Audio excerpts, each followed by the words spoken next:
कांग्रेस विधायक हेमंत कटारे और पूर्व मंत्री खुरई विधायक भूपेंद्र सिंह के बीच तीखे बयानों का सिलसिला थमने का नाम नहीं ले रहा है। जहां पहले हेमंत कटारे ने प्रेस कॉन्फ्रेंस कर भूपेंद्र सिंह पर सौरभ शर्मा की नियुक्ति को लेकर गंभीर आरोप लगाए थे, वहीं उसके बाद भूपेंद्र सिंह ने पलटवार करते हुए सभी आरोपों को बेबुनियाद बताते हुए उल्टा हेमंत कटारे पर ही हमला बोल दिया। जिसके बाद अब हेमंत कटारे एक बार फिर भूपेंद्र सिंह पर तीखी टिप्पणी की। उन्होंने एक वीडियो अपने सोशल मीडिया प्लेटफॉर्म पर शेयर किया है और भूपेंद्र सिंह को भ्रष्टाचारी और झूठा बताया। इसके साथ ही एक बार फिर कई गंभीर आरोप लगाए गए हैं। और जिस ट्रांसपोर्ट विभाग के अधिकारियों से आपने उस फाइल को पूरी नस्ती को गायब करवाया है, मैं उसका भी मुझे पूरा ज्ञान है। और आप चिंता मत कीजिएगा, पूरी फाइल भी सामने आएगी, पूरा सच भी सामने आएगा। और जिन अधिकारी इसमें संलिप्त है, मैं उनको इस वीडियो के माध्यम से चेतावनी दे रहा हूं कि भ्रष्टाचारी भूपेंद्र सिंह को मत बचाना, नहीं तो आप भी चपेट में आ जाओगे। वो तो बचेंगे नहीं, आप फ्री फोकट में चले जाओगे। पूर्व मंत्री भूपेंद्र सिंह और कांग्रेस विधायक हेमंत कटारे दोनों एक दूसरे पर हमलावर हैं। जहां भूपेंद्र सिंह पहले ही बोल चुके हैं कि वो हेमंत कटारे पर जल्द ही मानहानि का दावा करेंगे, वहीं उन्होंने मुख्यमंत्री और डीजीपी मध्य प्रदेश को एक पत्र लिखकर हेमंत कटारे के ऊपर दर्ज बलात्कार के केस में एफएसएल रिपोर्ट बदले जाने की जांच कराने की मांग की। और पत्र में हेमंत कटारे के भाई के संरक्षण में मादक पदार्थों के अवैध व्यापार की उच्च स्तरीय जांच की मांग की। वहीं हेमंत कटारे ने भी चेतावनी दी है कि वो भूपेंद्र सिंह को लेकर जल्द ही दूसरे खुलासे करेंगे। मैं अपने सभी पत्रकार साथियों से मैं चाहूंगा कि वो भूपेंद्र सिंह जी से ये पूछें कि जो कागज और जो मैंने तथ्य दिखाए हैं उन पे वो बात क्यों नहीं कर रहे हैं, उनका वो उत्तर क्यों नहीं दे रहे हैं। बाकी तमाम वो खुद के परिवार के, उनके बब्बा, उनके अब्बा, उनका सबका बताया, उनने मेरे भाई का सब चीजों का बताया, लेकिन उन कागजों के बारे में कोई भी विश्लेषण नहीं दिया। क्या वो कागज सही है कि नहीं। और जिस ट्रांसपोर्ट विभाग के अधिकारियों से आपने उस फाइल को पूरी नस्ती को गायब करवाया है, मैं उसका भी मुझे पूरा ज्ञान है। और आप चिंता मत कीजिएगा, पूरी फाइल भी सामने आएगी, पूरा सच भी सामने आएगा। और जिन अधिकारी इसमें संलिप्त है, मैं उनको इस वीडियो के माध्यम से चेतावनी दे रहा हूं कि भ्रष्टाचारी भूपेंद्र सिंह को मत बचाना, नहीं तो आप भी चपेट में आ जाओगे। वो तो बचेंगे नहीं, आप फ्री फोकट में चले जाओगे। साथ ही में जो मैंने प्रश्न पूछे उनका भूपेंद्र सिंह जी कब उत्तर देंगे। बड़ी बेबाकी से आपने बात कही, मेरे प्रश्नों का उत्तर कब आएगा मैं उसकी प्रतीक्षा करूंगा। आप कहेंगे तो मैं आपके निवास पर आकर के उसका उत्तर ले लूंगा। अभी एक घटनाक्रम और हुआ जिसमें भूपेंद्र सिंह जी पहले तो वीडी शर्मा जी को, मोहन यादव जी को खुली चुनौती देते दिखाई दिए। मंचों से नदारद हो जाना, वीडी शर्मा को यह कह देना कि भाई तुम पार्टी बनकर के काम कर रहे हो। उन्होंने काफी बड़ी बड़ी बातें करी, तो मुझे लगा भूपेंद्र सिंह काफी दमदार नेता है। मुझे लगा, मैंने कहा दम है इस नेता में। लेकिन आपकी कितनी जल्दी हवा निकल गई। 15 तारीख को आपने चिट्ठी लिखी और वापस वीडी शर्मा जी के गुणगान करने लगे चिट्ठी में। आपकी या तो बोलने की दम मत रखो, और बोल रहे हो तो उस पर टिकना चाहिए। भूपेंद्र सिंह जी, आपकी इतनी जल्दी हवा निकल गई। कम से कम गिड़गिड़ाते तो नहीं, ऐसा लग रहा था कि जैसे कि वीडी शर्मा जी कोई नेता नहीं, कोई आपके ईश्वर हो गए। आप एकदम गिड़गिड़ा कर उनकी प्रशंसा कर रहे थे, और उस चिट्ठी में साफ झलक रहा था कि आप कितने घबराए हुए हैं।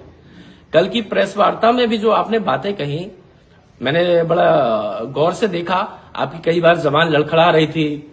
आप जो आरोप लगा रहे थे उसमें स्पष्ट प्रतीत हो रहा था कि आप काफी घबराए हुए भूपेंद्र सिंह है। वो भूपेंद्र सिंह नहीं है जो जब पहले मंत्री होकर के बेबाकी से बात बोलते थे। तो मेरा यह कहना है, इसमें कोई डरने की बात नहीं है। जो आपने कुकर्म किए हैं वो सामने आएंगे, उनको सामने लाने की दायित्व मेरा है, पूरी मेरी कांग्रेस पार्टी का है। अभी मैंने एक फाइल खोली है, इसके बाद मैं आपके सेंट्रल पार्क राजेश शर्मा से जुड़े हुए सब जो प्रकरण है वो भी खोलूंगा, गैमन से जुड़े हुए प्रकरण भी खोलूंगा, और भी जो जो चीजें आएंगी, सोने के बिस्किट से आपके क्या ताल्लुकात है, मैं सब खोलूंगा एक एक करके। आप उसमें चिंतित मत रहिएगा।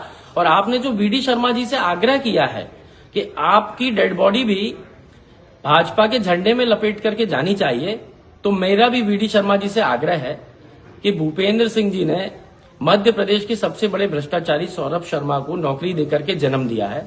तो कृपया करके आप अपने भाजपा के झंडे को कलंकित मत कीजिएगा, और भूपेंद्र सिंह जी को उस झंडे को छूने के भी मत दीजिएगा, उनकी बॉडी को। मुझे लगता है वो इस के काबिल नहीं है कि उनकी बॉडी इस झंडे में लपेट कर जानी चाहिए। हालांकि मैं आशा करता हूं कि भूपेंद्र सिंह जी लंबा जिए, क्योंकि आप जब लंबा जिएंगे तभी हम आपकी पोल खोल पाएंगे। मैं चाहूंगा कि आपकी उम्र बहुत, ईश्वर आपको लंबी उम्र दे। साथ ही में आपने कुछ व्यक्तिगत आरोप लगाए, मुझे एक हास्य कलाकार आपके अंदर छुपा हुआ दिखाई दिया। मुझे लगता है भूपेंद्र सिंह जी एक अच्छे हास्य कलाकार भी हैं, क्योंकि कल आपने प्रेस के समक्ष ये कहा कि मैंने, यानी कि हेमंत कटारे ने भोपाल से गुंडे ले जा करके भिंड में बूथ कैप्चरिंग करवाई। आज तक ये तो सुना था कि भिंड से गुंडे देश में पूरे कहीं पर भी जाते अपनी दबंगाई दिखा सकते हैं। ये मैं पहली बार सुन रहा हूं कि भोपाल के गुंडे भिंड में जाकर के बूथ कैप्चरिंग कर ले। मुझे लगता है इस पर आपके पार्टी के लोग भी हंसेंगे, और यदि आप पुनर्विचार करेंगे तो आपको भी हंसी आनी चाहिए। आप तो गृह मंत्री हैं, आपकी सरकार भी थी, भारतीय जनता पार्टी की सरकार थी जब मैं चुनाव लड़ा था।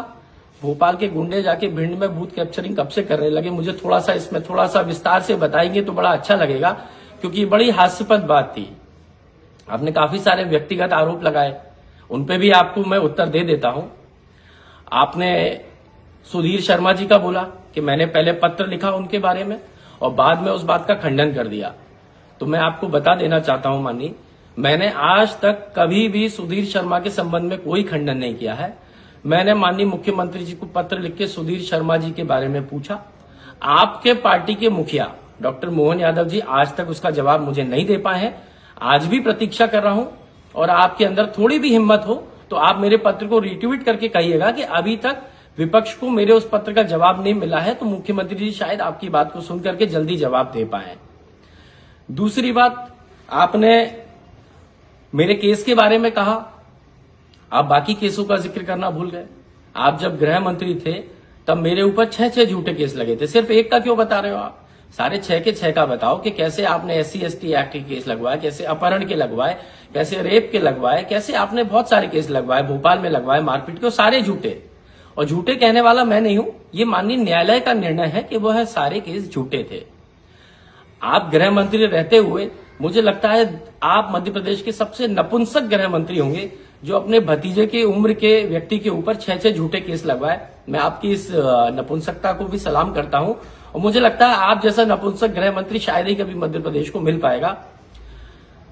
दूसरी, आपने कोई FSL रिपोर्ट का भी जिक्र किया कि वो पॉजिटिव हो गई, नेगेटिव हो गई। ये कोई वीडियो गेम तो चल नहीं रहा है भूपेंद्र सिंह जी कि एक बटन दबाया पॉजिटिव, एक बटन दबाया नेगेटिव।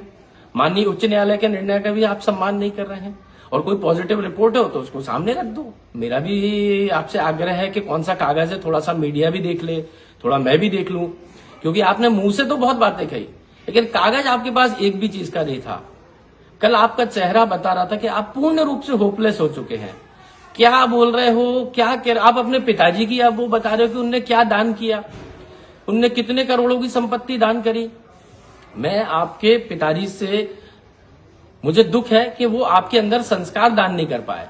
यदि थोड़े संस्कार दान कर देते तो वो ये बता देते कि बेटा व्यक्तिगत आरोप नहीं लगाते हैं, ऐसे बिना तथ्य के तो कम से कम नहीं लगाते हैं। और आप ये मत समझिएगा व्यक्तिगत आरोप मैं नहीं लगा सकता। आपके अब्बा, आपकी अम्मी, आपके बेटे, बहू, भतीजे सब पे मैं लगा दूंगा, और डंके की चोट पे लगा दूंगा। ये भी ध्यान रखना भूपेंद्र सिंह जी।